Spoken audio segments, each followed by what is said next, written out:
Hey, hey, hey, we are back for another episode of the Musician's Personal Development Podcast. I am CC Bass.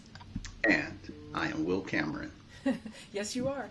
And so this episode, we are going to talk about mindset. Yeah. Why?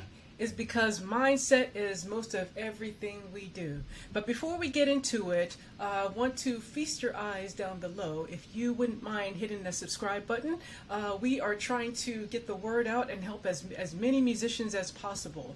And we're covering topics that are not normally covered or talked about amongst the musicians community. We're talking about those taboo topics.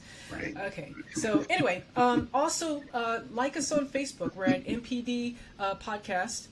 MPD Podcast on Facebook as well as Instagram. So anyway, so let's get right to it. Mindset. Yeah, I really wanted to cover this because,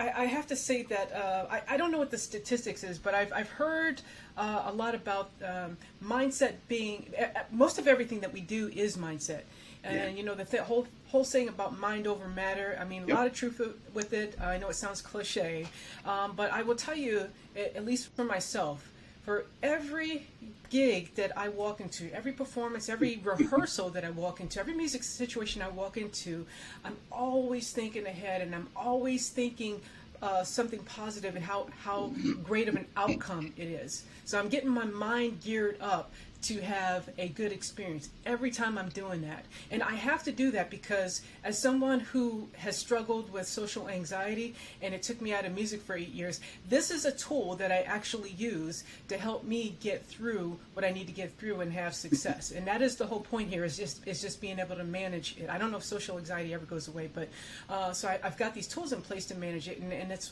what we're here in this podcast is to help people that may struggle with the same thing, or other areas. I'm sure you can get something out of it. So mindset, what do you have on it, Wil? Well, I'll say amen to that. And you know what, I can attest to that because I've been with you before, and you show up at a gig and you have all this energy. Everybody's like setting up their stuff and you're kind of buzzing around and stuff. So it's interesting. I did not realize that that is what was going on with you, but that I've seen you do that a few times now. I really like this topic because, and since we're talking about this, it is controlled by your brain.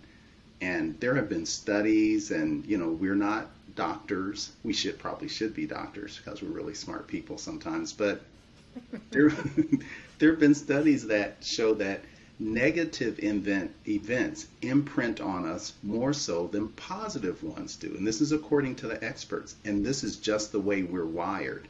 So to provide a little context to that, I have a note here. There's even a name for it. It's called positive negative asymmetry, meaning you don't think the same way about positive and negative stuff. And since this program is about mindset, it's all in how we perceive things. It's like half full or half full or half empty type of stuff. We think about that. So this is a little bit of a program about our brains, and I got a couple of tips of like just random facts about your brain. Well, first of all, everybody has one. It never stops thinking. It never stops working. The average brain weighs about 3 pounds. It has the consistency of a jellyfish or something like that. If you're into numbers, there's like 27 trillion cells, and it communicates at like the speed of light. Now, I have no idea how they measured this, and that's pretty fast, 286,300 miles per second or something like that. So that's really, really fast. So when you take a breath, when you inhale, 20% of that oxygen you've inhaled, generally speaking, goes to your brain. So your brain is consuming a lot of resources, and it has virtually unlimited storage, and it controls every single thing you do, including the emotional stuff, your sense of logic, and your mindset. So statistically, you're more likely to register negative stuff like insults or anxiety than you are positive stuff like successfully completing something. And I think that's kind of like what you're talking about, right, Cece? Yeah, but you actually provide additional insight there that I didn't know about. So So this is educational. can get kind of nerdy when it comes to stuff like that. I did have like one study because I know that people who are not musicians watch these sometimes. There was a Nobel Prize winner, Danny Kahneman, I think was his name. He was an economist, and he designed a study where participants were asked to imagine either losing or gaining $50.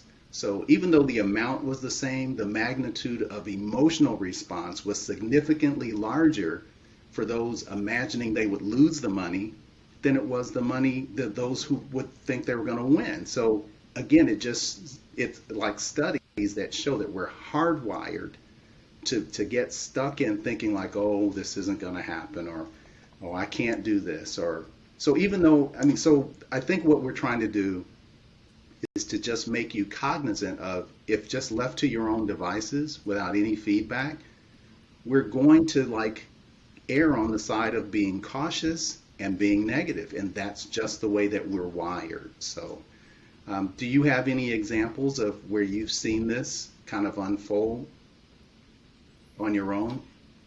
So yeah, I understand about people being hardwired that way because we, from an early age, we're taught fear. Actually, when we're coming out of the womb, and we're babies, we're toddlers. We don't have a whole lot of fear at that point, because that's when you see kids. They're just getting into everything. They're running out in the street because they don't have the concept of fear until we're told, no, don't do that, don't do that, don't do that. We're learning all these rules, Right. and then the message that's everywhere is related to fear in some kind, and so we're taught that, and that gets instilled in us. It's reinforced. You're right. It's reinforced. Don't do this or this is going to happen. Don't do that or Yep. this is going to happen. Same Yeah, with music.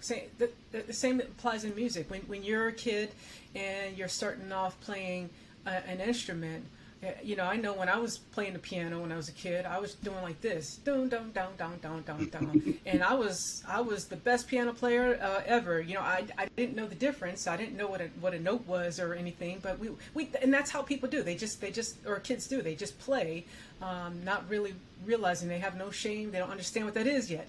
Until you're taught Yes. the rules of music, and that puts you into a bit of a box. Yes. Yep. I was listening to, I was watching a video, and I've seen a couple of musicians say this. And one of the musicians I saw speak about this, I believe, was Victor Wooten. And he was talking about teaching. He was talking about musical education. And he said it's interesting how, if music were language, he was he was superimposing music onto language. He said, now, when people are children, they're babies, we encourage them to talk. We even talk baby talk so that we can communicate with them. And we encourage them to talk. So even if you're in a room full of adults, as a child, you're encouraged to say things and communicate with adults. He said, now you take that same theory and you overlay that on music. For whatever reason, we don't let that happen with music. We take beginner level musicians and we drill them into oblivion, and we give them scales and for drummers rudiments and all these things, where before you can have a musical conversation with adults, they just drill the daylights out of you, as opposed to allowing new musicians to come in and have those musical conversations with skilled musicians. And again, that's a mindset thing. But we can control that mindset. We're the ones that said, oh, no, no, no, no. We only want skilled musicians to play here. Can you imagine what would happen? Can you imagine the talent if you were just kind of left to your own devices to interact with really experienced musicians, and you were a child? You can't imagine the things that, if you weren't taught to do things a certain way, the creativity. You've seen backward guitar players and things like that who didn't formally take training, who come up with incredible ways of playing their instrument. So all of that is about a mindset, with no one telling you no one restricting you.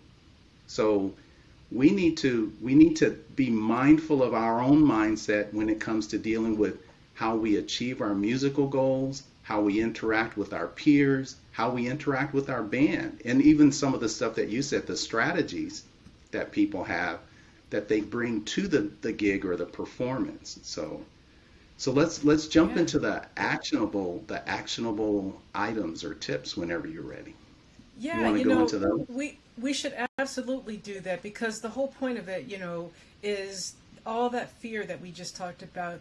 We have to rewire our brains. We've got to stop those bad habits and rewire. And it's not something that's done overnight. So you've got to practice it and practice it, because we're talking about years of embedded wiring of what we're told is no and not right, and what is, what we think is what we should and shouldn't do. So, and a lot of that carries a lot of weight, and it impedes us from moving forward, because we've got to consider all these things, or we're just fearful of moving forward because we don't have the proper mindset to carry us through. So the tools that we're going to share, the tips that we're going to share with you today are in a step in the right direction to help you rewiring some of that stuff. And it's actually tips that we actually use. We're not just we didn't just read it in a book and we're passing along to you. I am certainly implementing these things, and I'm sharing them with you, and so is Will. So let's get right to it. Okay. I'm ready. So number one, and this is a big one, and you kind of touched on it already. So number one is to surround yourself with positive influences every day. By positive influences, I mean people. Sometimes people put messages on things, have sticky notes on their monitors. I'm sure you have sticky notes on your monitor, don't you? Actually, I don't. I'm not but I do have positive messages. I actually have a whiteboard sitting in front of me with positive messages.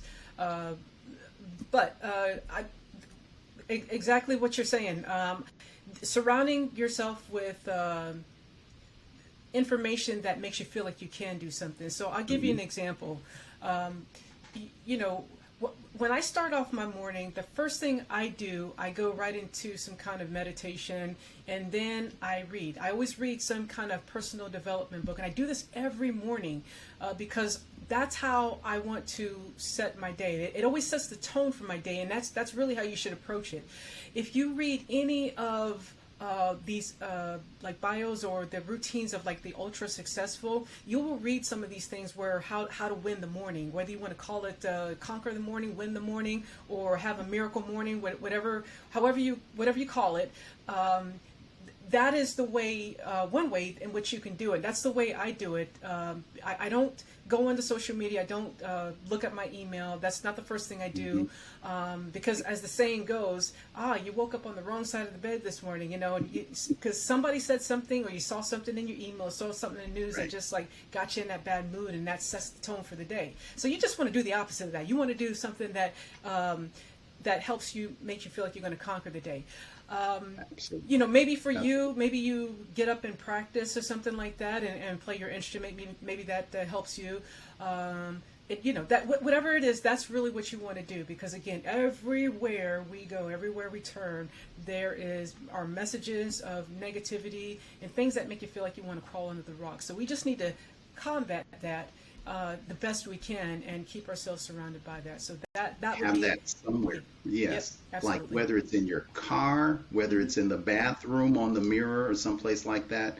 Something that's in some instances, people are looking for something bigger than them. Your overarching goal, why, your purpose for being better.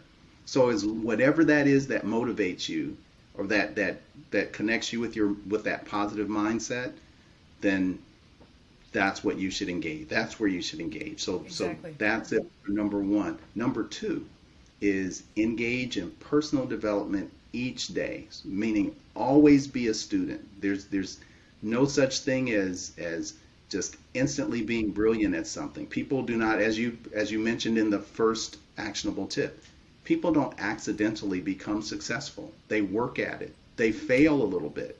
They try again. They get up. They work at it constantly. There's always some kind of personal development, and I know you're huge into that, right?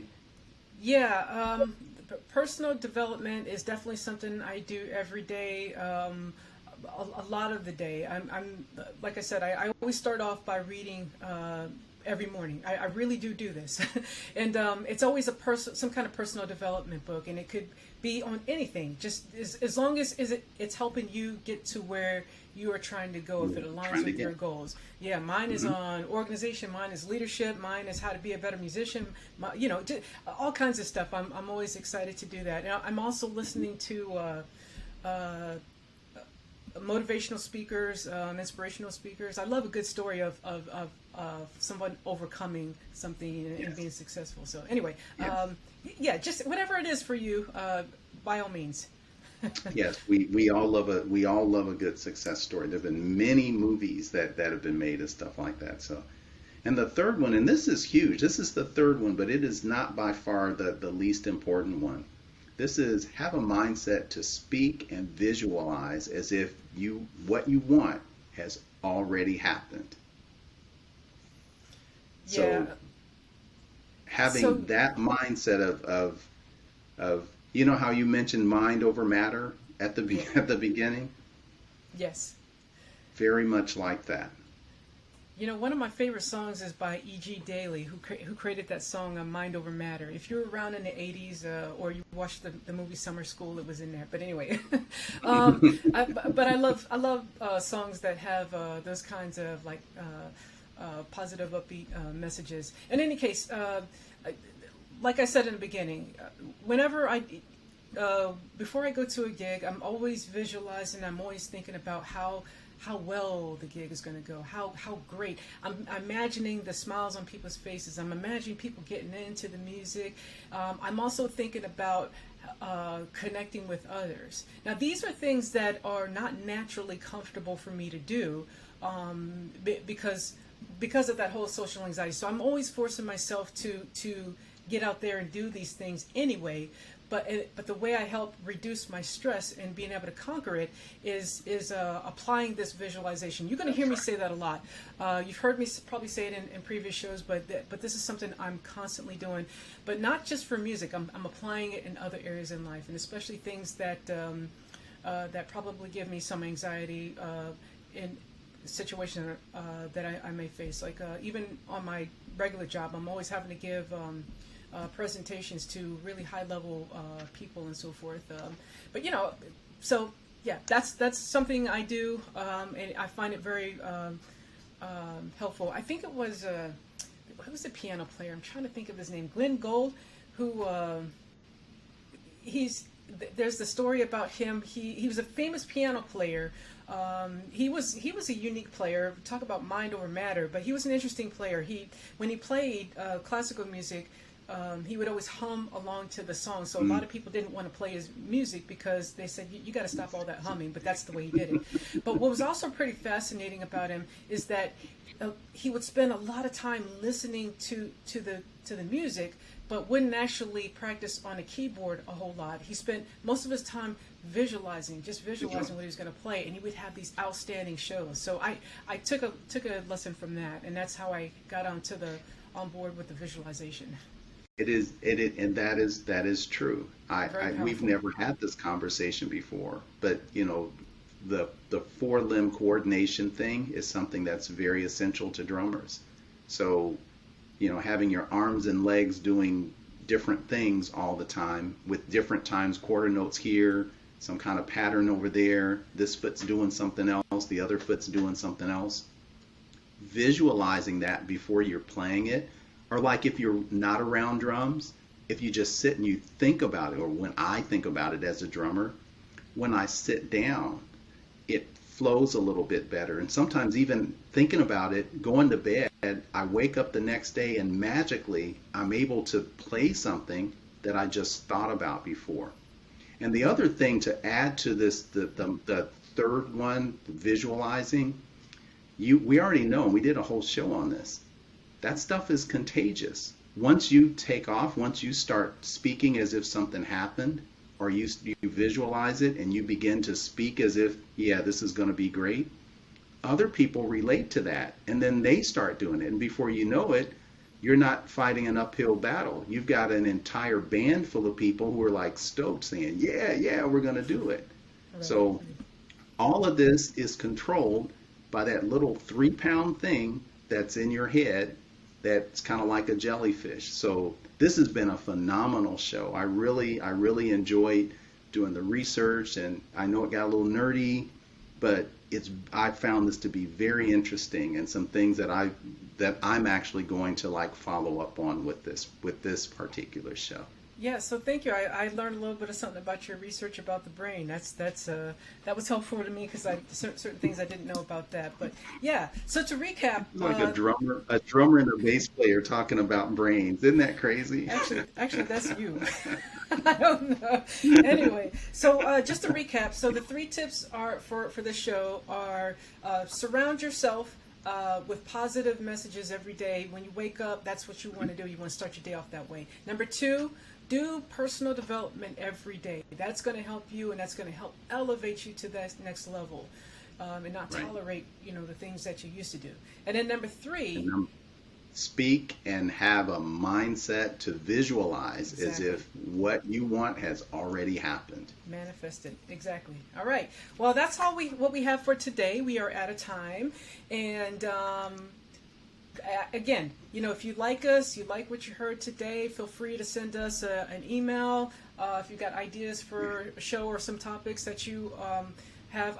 We've been receiving feedback on that, and people have been providing us topics, and we're working on incorporating thank those in the you. show. We appreciate that. But you can email us Yes. at mpdpodcast@gmail.com. You can also like us on Facebook at MPD Podcast, and on Instagram, MPD Podcast, and YouTube, MPD Podcast. We're here for you. And that is it, and we are out of here. See ya.